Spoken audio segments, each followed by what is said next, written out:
Sorry, are you talking to me? Yeah. Oh, what is it? Any particular reason filming the police station? Excuse me, is that the way you approach a member of the public around here? Yeah, normally. Alright, well I'm not going to be speaking to you then. I'm Well, what's going on here? just asking why you're filming. Because I can. So what's your name and number? First of all, No, I'm not going to speak to you then. Do you want to identify yourself? I don't have to identify myself. Do you want to identify yourself? You're filming a police station. Yeah, you identify yourself there. 2541 Jenkins, yeah?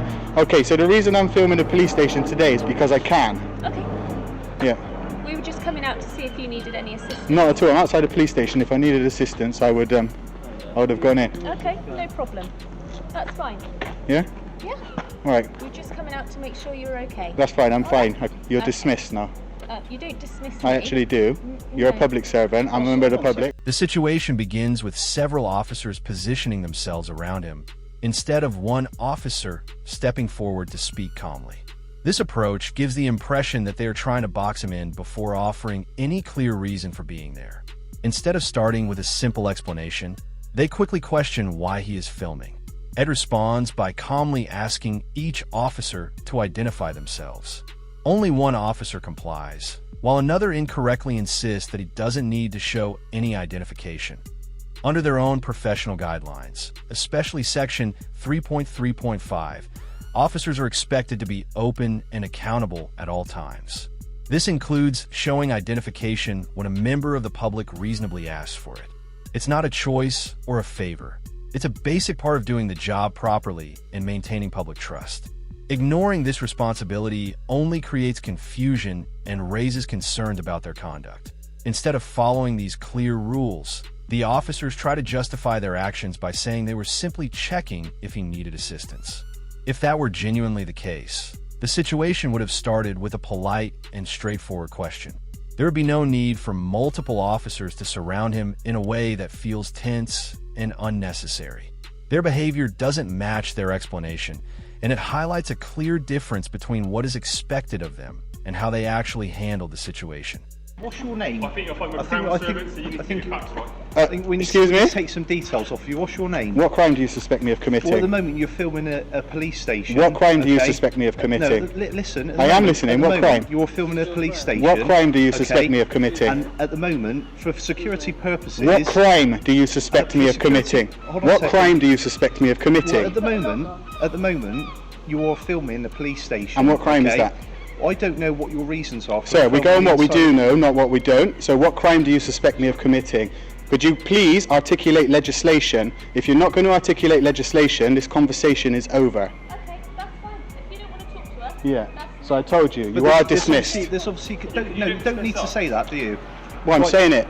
The reason that I'm speaking to you is because you're filming the. I don't inside care. of You the haven't police station. identified yourself, so I'm Yeah, not going to PC speak to you. 2808. So now you want to identify Okay. yourself. Your policy says you have to at the beginning. All right. Right. Now I'll You're see your also- warrant card you're also. You're also. Show me your warrant No, card. Hold on a second. End of conversation. The situation quickly becomes more intense when the officers start asking Ed for his personal details. However, they don't mention any law or specific rule to support their request. There's no clear offense explained, just a vague claim about security concerns because he's filming near a police station. But that reasoning doesn't really add up. Knowing his name wouldn't change the fact that he's holding a camera, so their explanation feels weak and unclear. Ed calmly highlights an important point. Good policing should always be based on clear and reasonable grounds.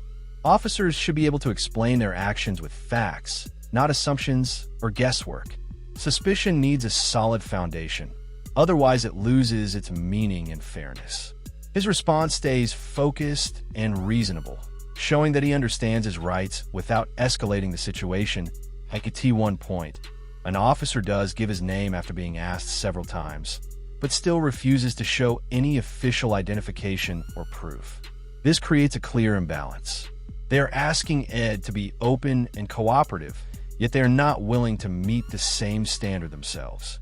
That lack of consistency weakens their position and raises further questions about their approach and professionalism. It's suspicious. Not at all. Listen, you are not even a police constable. I suggest you hush your gums. You need to wind your neck in. Oh, I need to wind my neck in? Yeah. Okay, so having my Why are you neck filming? wound out is a crime, is it? Why Yes, do it I is. need Is it? to What be crime? Being arrogant over and- I'm not being My colleague arrogant. disrespecting Listen, you. and you're not being disrespectful to me right now by running your mouth at me. How do I know? Who do you think you are? How do I know what you're doing? I don't understand what You you're doing. listen, do you need to know? What, At this for moment in te- time, for you're te- suspected for a terrorism offence. Oh, section 43? Because Section 43? You're filming Is inside. that section 43? You're filming inside the Is police that station. section 43? You're filming inside. Is that section 43? interrupting I'm me. asking you, You're constable. filming I'm asking you, inside the constable. police I'm not going to station. speak to you anymore. Is it section Why are you- 43? why are you filming Is it a police station Is it for? because I can? Well, at the moment, like I say, you can't. Could you, if you want to articulate legal legislation that says I can't, then I will. Let's The wind it reason I'm in. speaking Let's to wind it you- in. I'm going to ask you a specific question. What you just said there in regards to the terrorism, yeah? Are you talking about section 43? I'm talking about somebody. No. Sections. Legislation, please. Let's talk legislation. I don't need to talk legislation. Do you know The it? reason that we're If you're not here- going to talk legislation, this is over. When one officer snaps, wind your neck in, and tries to present it as a crime, it shows a clear misunderstanding of the law. There's no rule that makes simply talking back an offense. Public order laws only apply when someone's behavior is threatening, abusive, or likely to cause real distress. Calmly questioning an officer doesn't come close to meeting that standard. Labeling it as criminal just because they don't like his tone says more about their reaction than anything Ed is doing. Then another familiar angle appears. They bring up terrorism. Once again, there's no specific law mentioned and no clear reason given. It's just a serious term used without explanation, almost as if saying it is enough on its own. One officer even claims he doesn't need to explain the legal basis, which highlights the real issue. If officers are relying on legal powers, they should be able to clearly explain what those powers are and why they apply in that moment. This kind of approach can leave people confused and unsure of their rights. Clear communication matters, especially in situations involving authority. When explanations are missing or vague, it creates tension and mistrust, which could easily be avoided with simple, honest answers. Situations like this show how important it is for both sides to understand the rules and stick to them. In a related note, there's something worth sharing. A new platform called Underwatch is designed to help people better understand how laws work in everyday situations. It offers over 100 interactive guides where you can make choices and see how they might affect your legal position. Instead of just reading, you actively learn what actions are safe and what could lead to problems. IT also includes tools like StopBot, which explains policing powers in simple steps, along with updates on real incidents, changes in the law, and what they mean in practice.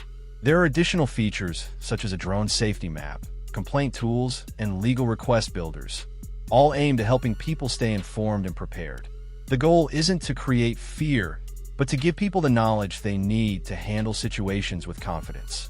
I'm asking you why you're filming a And police station. if you articulate a crime which says that I am at liberty to give you that, listen, you just asked me a For the question. camera, this gentleman is pointing a camera into a police station. Yeah, Okay. sir. There's obviously cause for concern. What for cause that. for concern? Well, because of the security. Articulate of the police crime. No, station. listen. No, Articulate a crime to me. What? From who? From who? From all kinds of From who? things. Any What are you talking suspicious about? Be specific. behaviour. I'm being specific with Anything you. that looks out of place. That's What's how we what's work. out of place? A person that. All right, so I'll tell you what I'm doing. I'll tell you what I'm doing. inside I'll tell you what I'm the doing. compound. I'll tell you what I'm doing. I'm making a story. I'm an investigative journalist, and I'm gathering content for a story. Okay, there's my reason. And that's what we're trying to find out. Yeah, we just told you. I didn't have to tell you, Yeah. but I did. So that's what I'm asking. No. I'm not threatening you or Yeah, anything. but like that, the way but you listen, were no, talking that we were threatening you. because you're doing exactly what thousands of police officers do in this country. Okay, you come up to somebody expecting them not to know the law, and you start throwing accusations. Ed sticks to one simple question the whole time: what crime? It's direct and easy to answer. But instead of giving a clear response, the officers fall back on the same vague claim about security, repeating it again and again as if that alone makes it valid. That repetition says a lot. If there were a real offense, it would have been clearly stated from the beginning. Instead, the discussion keeps going in circles, with no solid reason ever explained. As the exchange continues, nothing new is added, just the same unclear justification repeated in different ways. This only makes the situation more frustrating and confusing. A clear answer could have settled things quickly, but the lack of one keeps the tension going. It gives the impression that they're avoiding the key question rather than addressing it properly.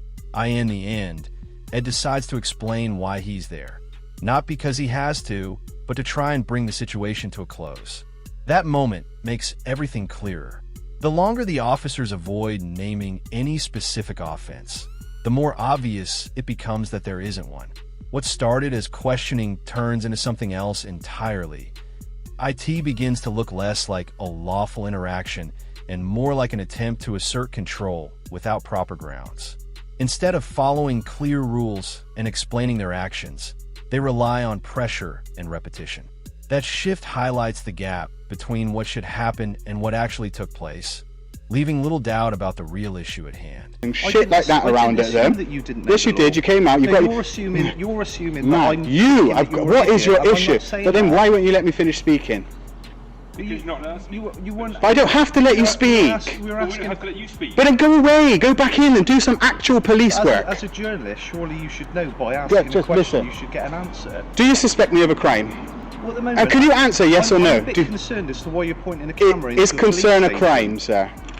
Well, Do you suspect me of a? like I said- Do you suspect me of a crime? like I say, I'm trying to find out from you why Do you're pointing a camera. do in a you police suspect station. me of a crime? Well, at the moment, it's a bit suspicious that you're pointing a camera. Is into a police suspicion a station. is suspicion a crime? No, it's an inquiry. Okay, that no, will okay, carry no, out. no. I don't need the cops explaining bit. Let's talk facts. Is suspicion a crime? Well, no, not. No, at the okay, moment. stop then. we don't Okay, deal stop with then. just Okay, crime just yes, you all do. day Well, long. do you No, suspect? it's Do you a suspect? myriad of Do you different things. suspect I'm about to commit a crime? You can. I don't know. You can.